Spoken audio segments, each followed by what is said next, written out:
Could you share some takeaways from the presentation you did with Chobani this morning? Yes.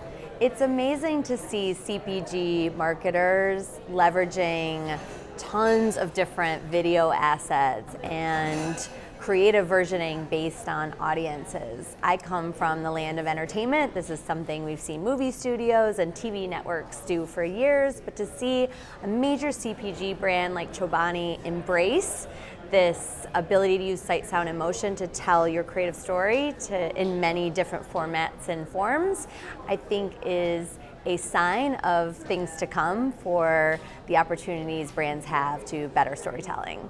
So tell us what that means in your role and the role of Tremor and how you sort of serve up creative version creative. Yes. There's two ways I look at it. The first is data. You have to have amazing data to target audiences, but everybody has a lot of data. Everybody, I mean, coming out of the new fronts, you heard Anna talk about data, data, data, data. Where the real creative opportunity comes when you take that data and you use it to reach someone one-to-one. What do you say to that person in that moment? That comes down to creative. You can't just have data without having exceptional creative. The two have to work together. And so often we see brands coming with just the targeting strategy, not the creative strategy. So to see a brand like Chobani that is able to take both data and creative to make the most of it, make informed decisions about their audience targeting, I think is the holy grail. So how do they do that? Do they do it sort of by just creating a lot of versions, or is it sort of or is it automated to some degree? Chobani talked on stage about the creative process, that it's really cohesive process between creative and media and brand development to understand what audiences they're going after and what creative sort of works for each. I don't think it's as easy as what comes first, right, data or creative. It sort of all happens organically together. And what's the role of Tremor in serving this up, and what are the broader opportunities?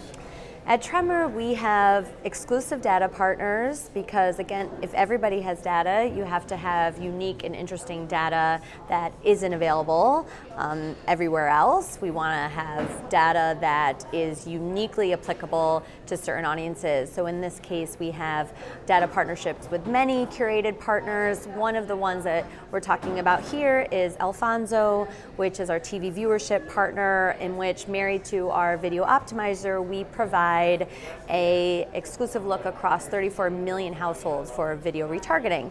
So we can tell at any point if a device had been exposed to a TV commercial or is watching a certain TV program. And then on the other side, from data, we have an in-house creative agency. They're amazing at developing or working with existing creative assets to apply that to the right format and right environment. So when you marry the two together, exclusive data with advanced creative, you have an opportunity to help brands tell better stories. Cool, and just tell us how Tremor is doing and how you sort of define yourself. DSP is in the tagline, but it's what does DSP mean to you guys? DSP is the underlying video optimizer that makes everything perform. At the end of the day, we want to deliver better completion rates and better viewability and all the things that you would expect from a video partner. There's a lot of omni-channel DSPs out in the space, but only one that's solely built on video from day one, and that's Tremor Video DSP.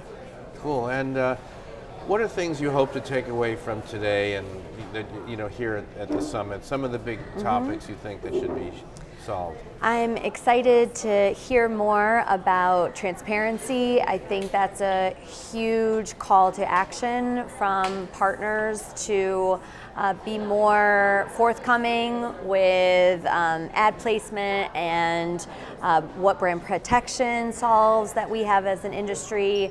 We just announced this morning a major partnership with Grapeshot, who's the contextual intelligence leader, in which we are taking their technology into our bid stream and only servicing brand safe supply.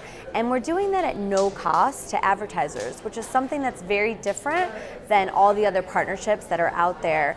I think it's time that leaders in the space stand up and say, I'm going to be a part of the solution, because if you're not, you're a part of the problem.